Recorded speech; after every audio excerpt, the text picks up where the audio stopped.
3 weeks after the gnome incident, Margaret stood at her kitchen window, coffee growing cold in her hands. Across the street, Elena Rodriguez was installing a border of bright yellow marigolds, a full foot wider than the garden bed dimensions permitted in the bylaws.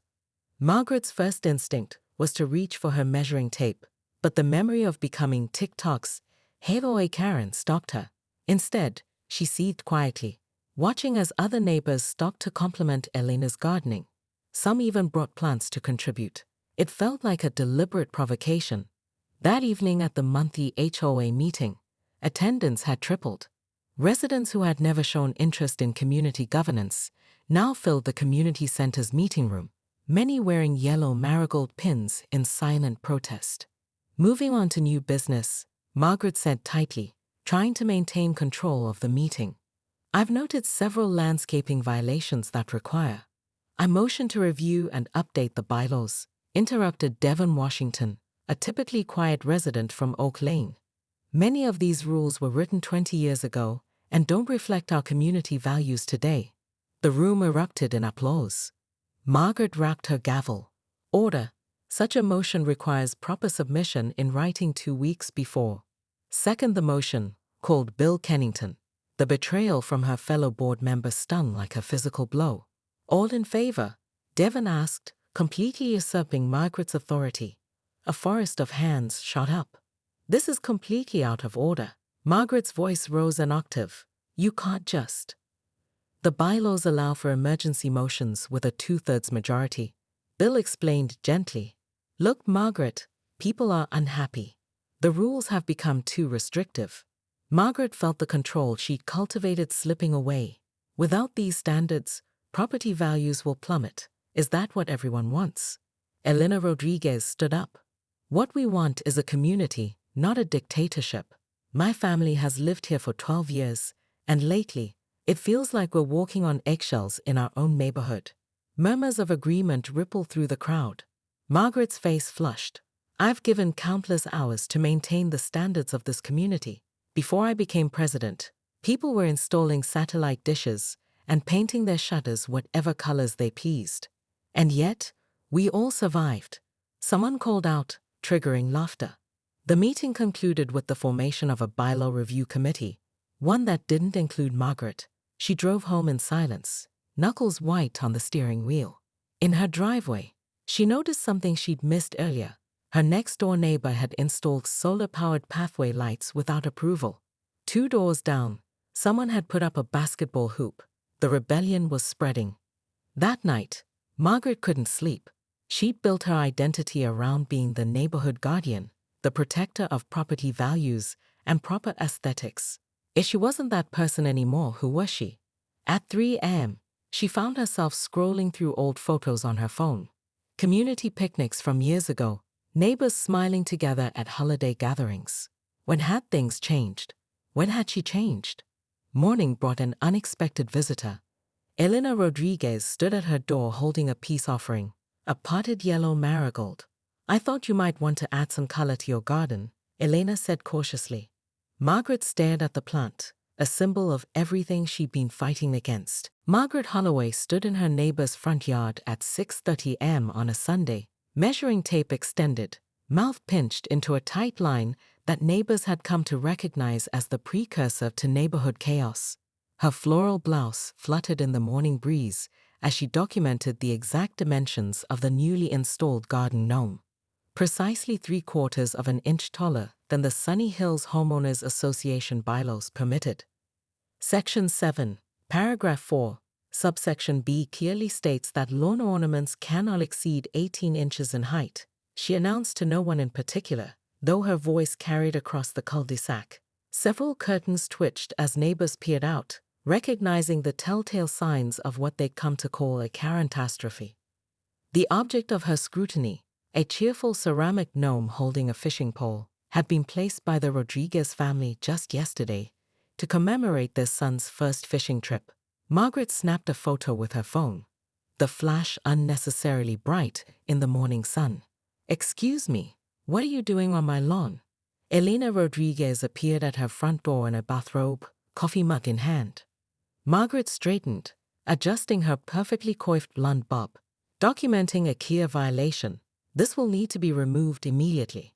It's a garden gnome, Margaret. My son picked it out. It's 3/4 of an inch too tall, Margaret countered, brandishing her measuring tape like a weapon. Rules exist for a reason. Without them, this neighborhood would descend into chaos. Next thing you know, people will be parking boats in their driveways or, she gasped dramatically, painting their doors unapproved colors. By now, several neighbors had gathered on the sidewalk, watching the spectacle unfold. Margaret felt a surge of power. At 52, she'd found her true calling as HOA board president 3 years ago after retiring early from accounting. The Homeowners Association gave her purpose, structure, and most importantly, authority. This is ridiculous, Elena said. It's Sunday morning. Violations don't take weekends off, Margaret replied primly, already drafting the citation in her mind. What Margaret didn't notice was 13-year-old Diego Rodriguez filming the entire interaction on his phone. By that afternoon, Tape Measure Karen vs. Garden Gnome had gone viral on TikTok, garnering hundreds of thousands of views. At the emergency HOA meeting Margaret called that Tuesday, she was bewildered by the cold reception from fellow board members. Perhaps we need to focus on more substantial violations, suggested Bill Kennington, the usually supportive treasurer. This is about precedent, Margaret insisted. Give them an inch or 3/4 of an inch, and they'll take a yard. The board voted 4-1 to dismiss the citation. Margaret left the meeting stunned, her leather portfolio clutched tightly against her chest. At home, she poured herself a glass of Chardonnay and opened her laptop, discovering to her horror that she had become an internet sensation, and not in the way anyone would want. Comments flooded the video. Classic Karen move. Leave the gnome alone. Someone needs a hobby that isn't torturing neighbors. Margaret's phone pinged with a notification. The HOA management company had emailed her. Complaints about her behavior were flooding in. Her authority was being questioned. For the first time since taking office, Margaret felt something she wasn't accustomed to: doubt. The marigold sat on Margaret's kitchen counter for 3 days, neither planted nor discarded, a yellow beacon of indecision. On the 4th day, it was joined by a basket of tomatoes from the Washingtons and a bottle of wine from Bill Kennington with a note. Hope we can still be friends. Margaret had spent most of the week alone, avoiding the sidewalks where she might encounter neighbors. Her inbox overflowed with drafts of revised bylaws from the committee, each ping on her phone a reminder of her diminished influence. Instead of attending the emergency meeting called to discuss the amendments, Margaret did something unprecedented. She dug in her garden. The physical labor felt foreign to her manicured nails, but strangely satisfying to her restless mind. By sunset, she had cleared a small patch near her mailbox. The following morning, she placed the marigold there, technically outside the approved dimensions for garden beds. She waited for the sky to fall. It didn't. When the doorbell rang later that afternoon, Margaret braced herself. But instead of an angry neighbor, she found 10-year-old Lily Washington clutching a hand-drawn flyer. "We're having a community garden contest," Lily announced. "Everyone's participating, even Mr. Finch, and he never does anything fun." Margaret examined the flyer. "Best garden transformation," she read aloud. The contest date was just 2 weeks away. "You should enter," Lily said matter-of-factly. "Your yard could use some help." The blunt assessment startled a laugh from Margaret, her first genuine one in weeks. That evening, Margaret did something she'd never done before. She violated the bylaws deliberately, extending her garden bed by 8 inches. The next day, she added solar lights. By the weekend, she'd installed a small fountain, 3 inches taller than regulations permitted. When Elena Rodriguez stopped by with plant cuttings, Margaret invited her in for coffee. Their conversation, awkward at first, gradually warmed. "I never meant to become that person," Margaret admitted. "I thought I was protecting something important." Elena nodded. "You were your way, but communities need room to breathe, to grow." By the day of the garden contest, Sunny Hills had transformed. Yards bloomed with previously forbidden creativity. Handmade birdhouses, children's art installations, vegetable gardens in front yards. Margaret's own space featured an eclectic mix of traditional and whimsical elements, including, most shockingly, a garden gnome fishing in her small fountain. The contest had no official judges. Instead, residents wandered from yard to yard, leaving popsicle sticks in jars to vote for their favorites. To Margaret's surprise, her jar accumulated a respectable collection.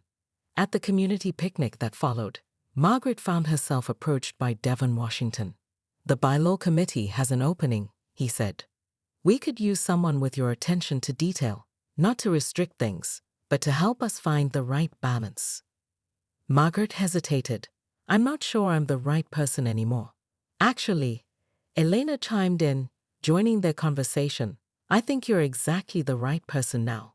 As the sun set over sunny hills that evening, Margaret sat on her porch watching neighbors chat across driveways and children play in front yards that had once been strictly ornamental.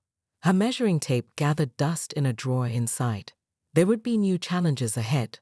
Already she'd heard complaints about noise from weekend gatherings and concerns about water usage for all these new gardens.